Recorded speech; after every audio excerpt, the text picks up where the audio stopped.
Good afternoon, Antonio. How you doing today? I'm doing good. How about you? I'm doing fine.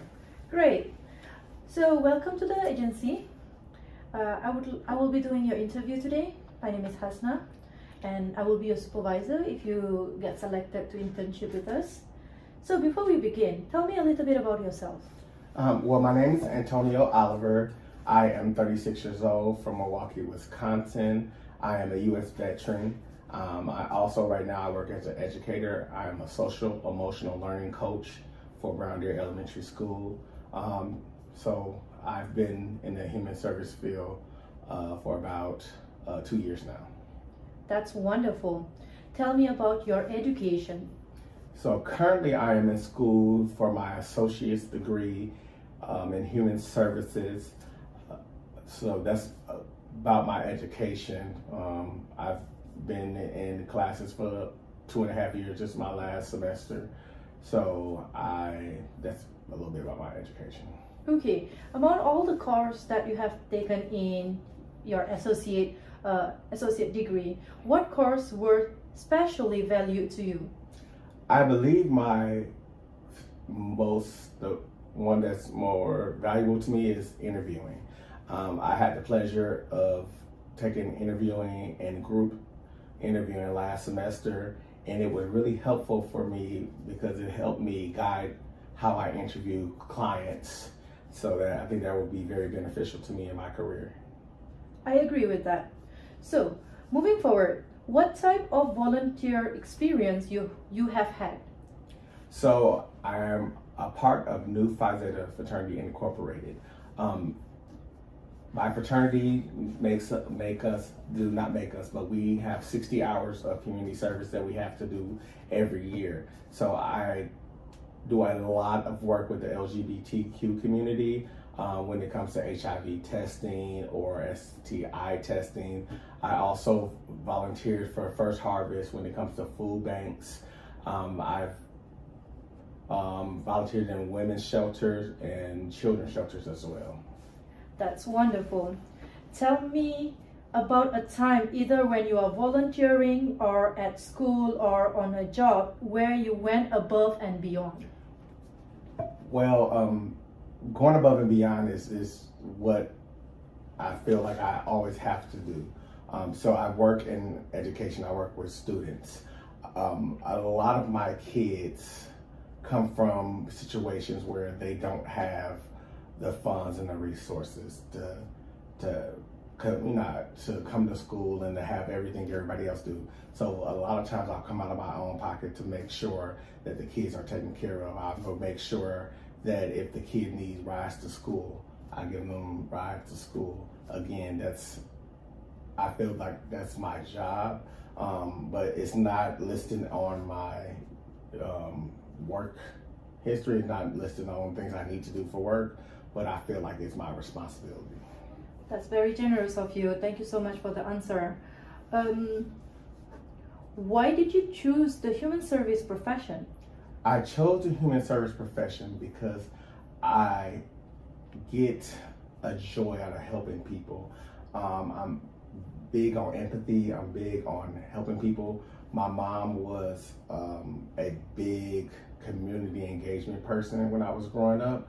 We always had people in my house. My mom always fed people. And so that's where my heart comes from, and that's where I learned how to be empathetic to people and help people.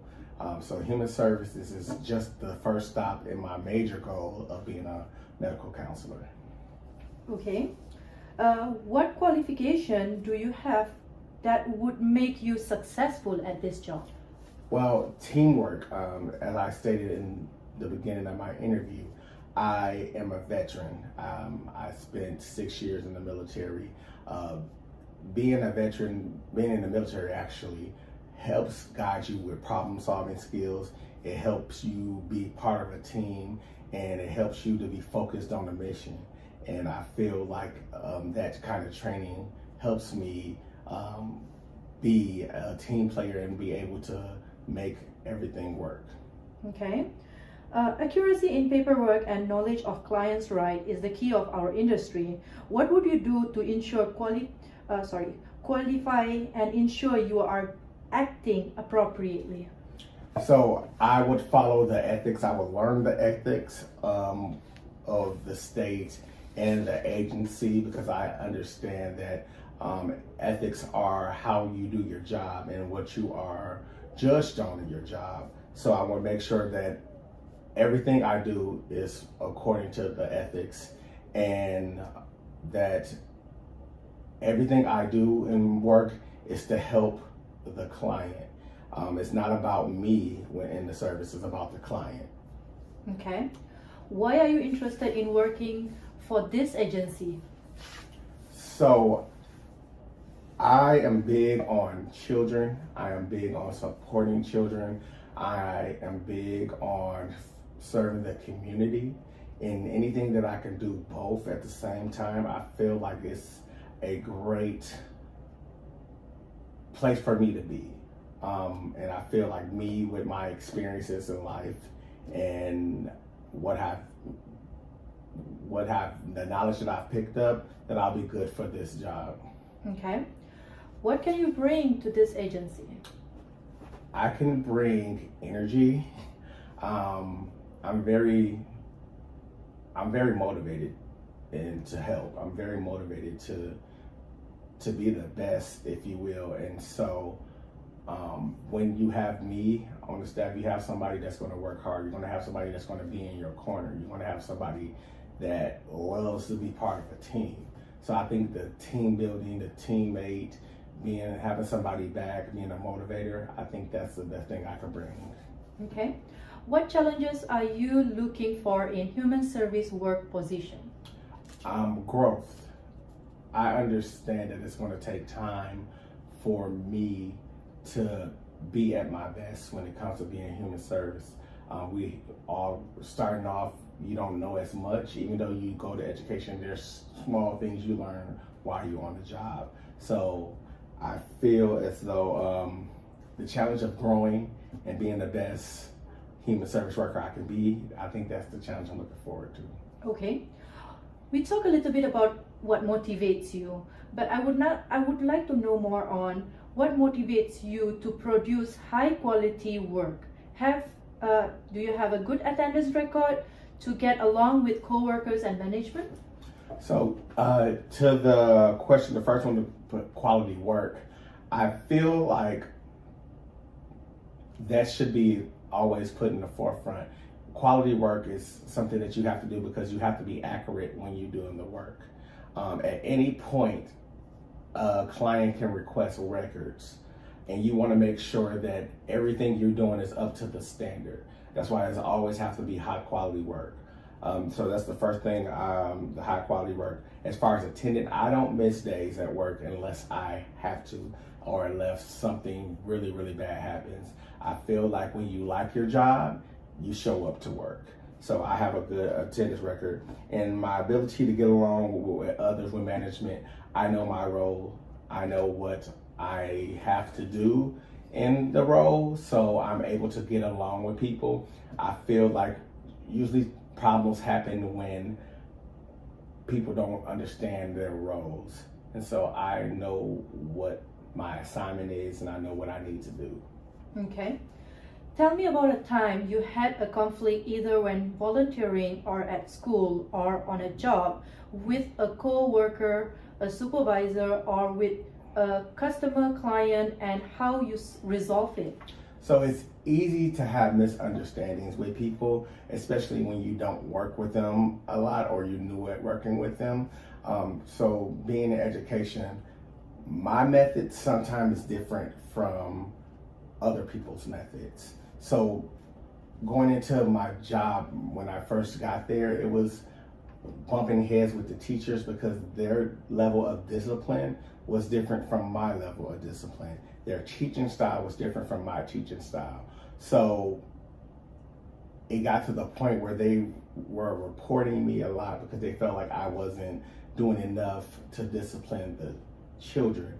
But there was a report that said that we discipline Black young men more than we discipline every other race. My school is 70% African Americans. So I had to have a sit down with the staff, and I had to lay out the facts to them, and let them know my method on why I do what I do. And now we're in a good place. So I think that if you have a problem with somebody, you have to talk it out. Communication is the number one thing when it comes to any job. So if you're able to explain why you feel the way you feel, I think that you'll be in a good place. A great answer for that question, because I believe communication is a key to a successful career. In your opinion, how many work absence are appropriate per year? Or tell me about your attendance and punctuality in school and then on previous work. But I'm not late. I feel like that once you get a routine in your life, you should be able to follow that routine. Granted, there are things that happen in your life. There are things, you get sick or deaths in a family. So I believe that if you have 30 or more days that you're missing from work, then that's a problem.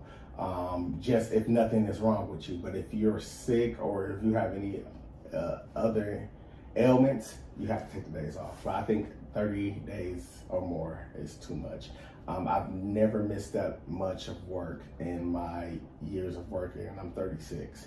I've been working since I've been 15, so I haven't missed that many days. Nice to hear that. What do you consider your greatest weakness and your greatest strength? So my greatest weakness, I wouldn't say is a weakness, it's something that I continually having to work on, is the work to personal life balance. I feel as though I work incredibly hard. I really do.